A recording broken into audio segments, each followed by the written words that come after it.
All right, let's get into it because we want to talk. We've got kind of 2 or 3 parts of this conversation coming up. We're going to talk to Professor Robert Patman about the announcement today by Biden and the Trump speech. And then after that, we want to have a look at some of the things, in particular, the Midas Touch Network has been doing today, because there's some fascinating stuff coming out about Trump. So let's welcome to the show from the University of Otago, Professor Robert Patman. Robert, thanks so much for joining us again. Haven't seen you for a while. Lovely to see you. Oh, good evening, Pat. Good evening, Joey. Great to The be only with you. question that matters is, do you have your heat pump on, or have you got the fire going? I've got neither actually at the moment. I've moved into the study at home, and heat pumps are on the other rooms. So yeah, it's heat pumps are being used. Yeah. All right. Fair enough. So, Robert, it was a really interesting weekend in the world of American politics. Why don't we have a look at that Republican National Convention, whatever it's called, RNC, on Friday? And have you got any thoughts around that? That went on through the week, but of course on Friday afternoon we watched Trump's acceptance speech, which was long and promising to bring the country together in the first 5 to 8 minutes, and then the next hour and 20 minutes talking about crazy Nancy and the DNC using the courts against me and all that kind of stuff. What was your takeaway from it? Yeah, basically the same as yours. I think for the first maybe 10, 20 minutes, he tried to reflect a sort of more national approach. He tried, I think he said that, divine intervention has saved his life. He's brushed with death for the attempted assassination, but he reverted to type within about, I think, 20 minutes or so. And as you say, the rest was a bit of a Trump standard stump speech, really. After that, it was, he's the big victim, and so are his followers, and the global elite is manipulating and up to its usual machinations. And yeah, I mean, it was the standard Trump popular speech from after about the 20-minute mark onwards. It was almost a schizophrenic speech. It was almost in 2 parts. But yeah, I mean, I don't think Mr. Trump can change. I think his speechwriters may have been enormously hopeful that or some of them might have been hopeful that they could have used the shocking attempted assassination attempt, the shocking assassination attempt to, make Trump more appealing to a wider constituency in the United States. But I think Mr. Trump he's made his way by being a populist and presenting himself as the authentic voice of the people, and the people, inverted commas, because he's after all a billionaire. He's not one of the ordinary people, but he plays this role, and he also, it's only Mr. Trump can save America. So and Mr. Biden, who's now we know now that he's not going to be running, but he didn't know that during the speech. And I think that Trump it was quite a low energy performance, which may reflect the events that he'd been subjected to in the last 7 days or so prior to the speech. I thought it was quite low energy. It was very long. And people worry about Mr. Biden's declining cognitive powers, but I'm just wondering whether, you could also raise question marks about Mr. Trump's judgment. That's the longest acceptance speech, I think, in the history of it. Yeah. Yep. And the fact that people started leaving was perhaps a bit of a cue for him to wrap it up, but he just went on. The first 20 minutes was probably the script writer's amount, and then the next hour and 10 was probably him rambling. And like all he had to do was to have that first 20 minutes, say, God bless America, and walk off stage, and he would have been ahead. I mean, like we were saying last week, as many people I think were saying, Robert, that, it's a strange, and I apologize if some people find this offensive, but a bit of a golden ticket he was given with that near miss, because in times of strife, the country rallies around you, whether it's John Key and the earthquake, or whether it's Jacinda and COVID, or whether it's George W. Bush and 9/11. The only popular vote that the American right has won in the past 30 years is 2004, after the country rallied round a wartime president. And Yeah, to use an American adage, he fumbled at the 1 yard line. He had this opportunity to basically solidify himself as the front runner and to solidify himself as the unifier in chief. And he actually couldn't do it. It's not possible for him to do. No, but I think also part of his appeal to his considerably, quite substantial base, Yep. Is his anger. I mean, a lot of people who support Trump are angry. They feel life has not been kind to them. And in many cases, that's why if you break down his support, it's coming from people, many of whom, some of whom have got 2 or 3 jobs and are struggling to make ends meet. And yeah, in a sense, that anger that he expresses, sometimes quite eloquently, I think strikes a note with some people. And I think the thing about Trump is that if he became a unifier, I'm not sure he thought this through, but I think instinctively he may feel uncomfortable about that role. I mean, when he became president, that was one of the greatest opportunities.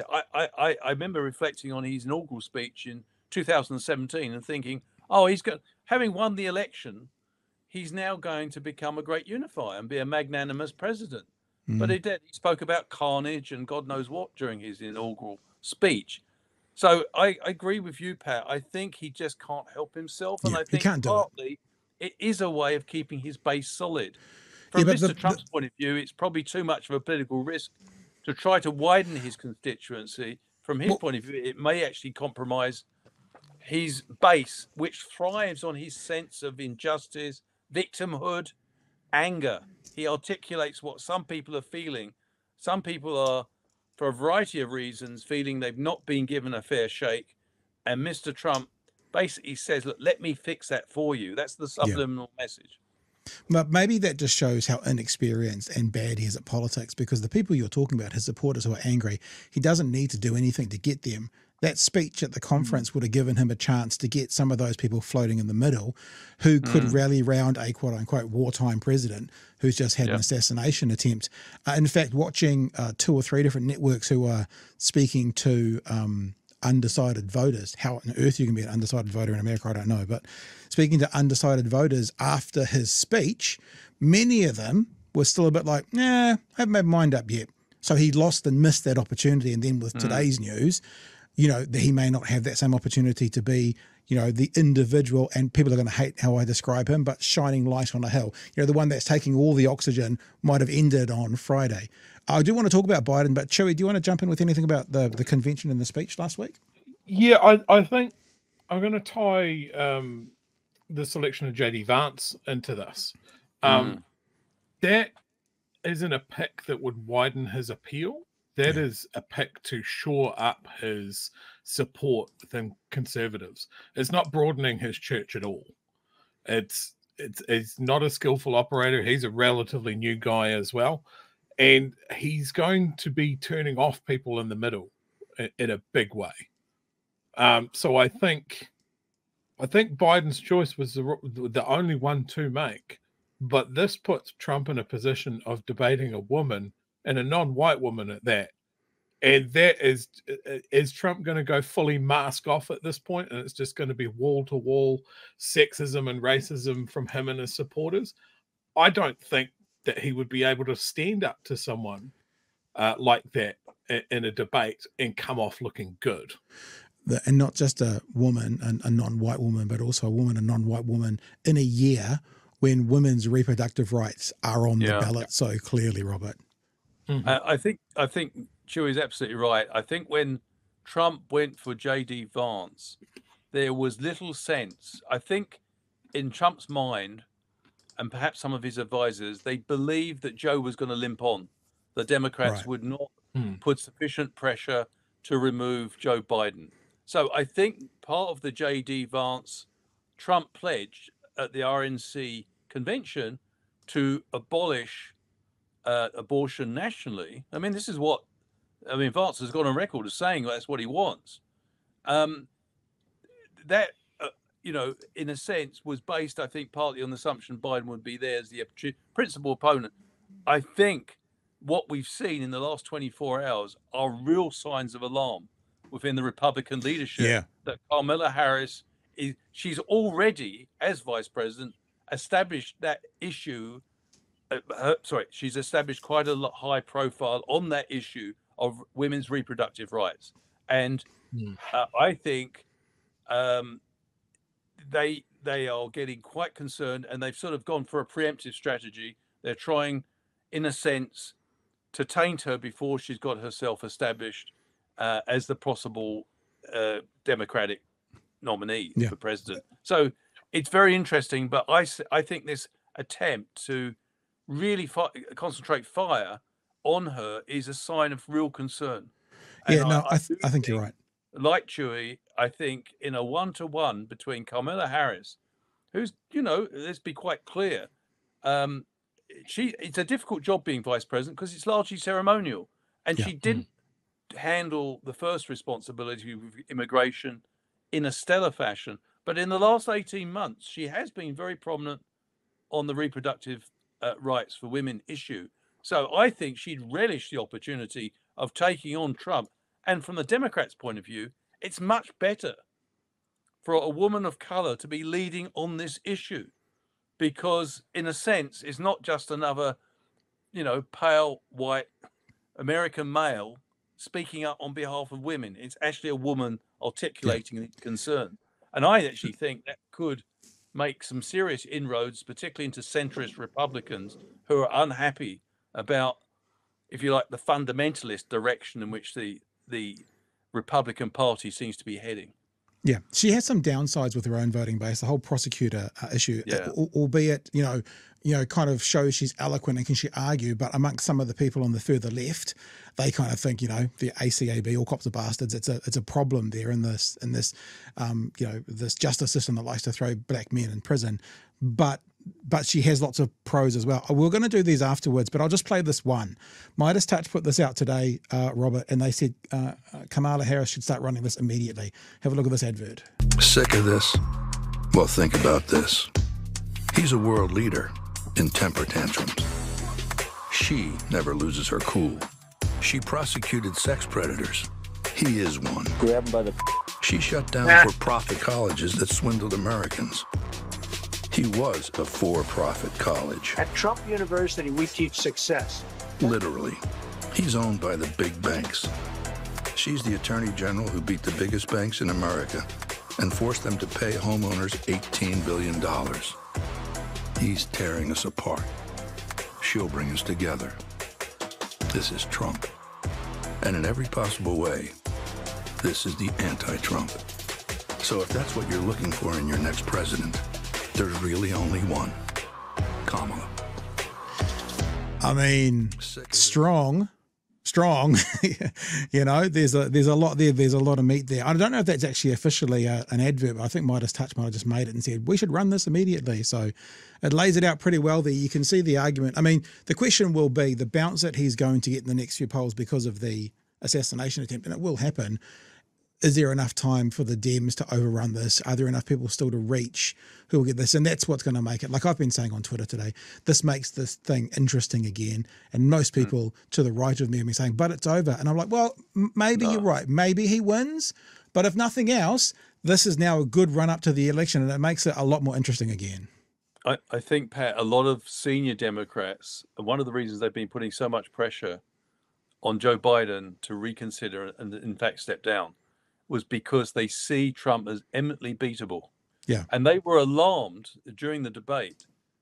They saw him as being wide open because he had such an inability to answer any of the questions. And the thing that frustrated them so enormously was that Joe Biden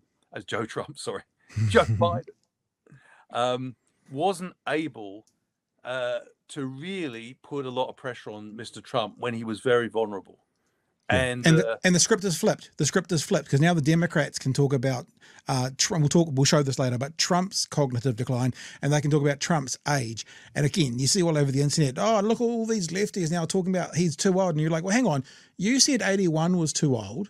Trump will be 82 if he gets in and sees the full 4 years. So by your definition, he's too old. What are you talking about? And a lot of the people in the polls have been showing things like 70% of America thought that Joe Biden's cognitive decline should exclude him from the presidential run. What they didn't then mention is 55 to 60% of those same respondents said Trump was as well. And so now he's got that mantle for the Dems to run up against and point out. Yeah, I mean, I think it's very true, and I think the indications are the donors.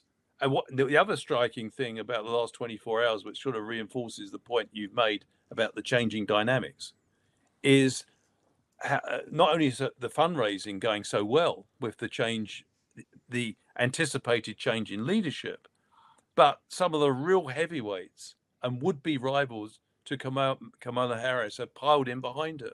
Gavin Newsom, Gretchen Whitmer from Michigan, virtually all the governors in the United States are supporting her. And the fact that Biden has endorsed Kamala Harris, I think was quite important because, Biden has a long track record in the Democratic Party and he knows how to work smoke-filled rooms and he has long-standing links there. So I don't think we should underestimate the fact that he's backed Kamala Harris. I think that's going to carry some standing.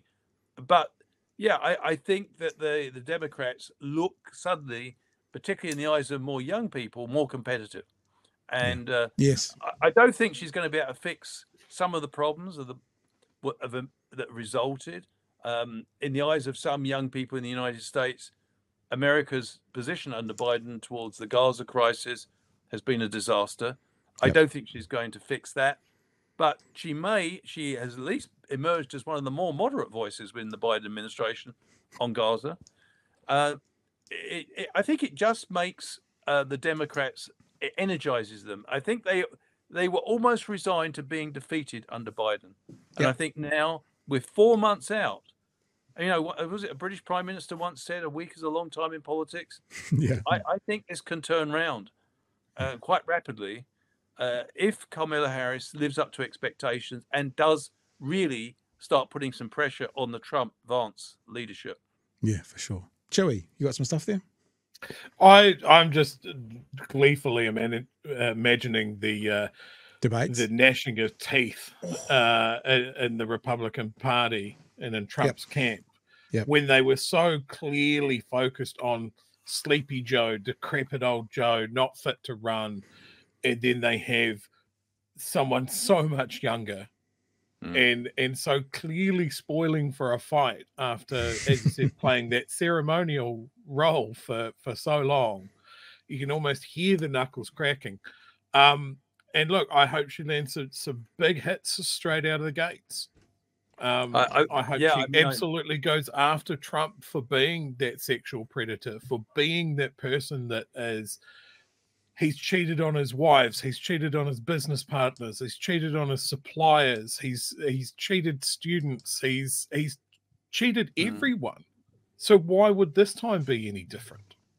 Like if they hammered that point home again and again and again in that incredibly bombastic way that US political ads have, as we saw just before, it's a convincing argument. And I think all of those people that were going, I'm not voting for Joe Biden for a grab bag of reasons. Well, now that reason is gone and they can hopefully go right.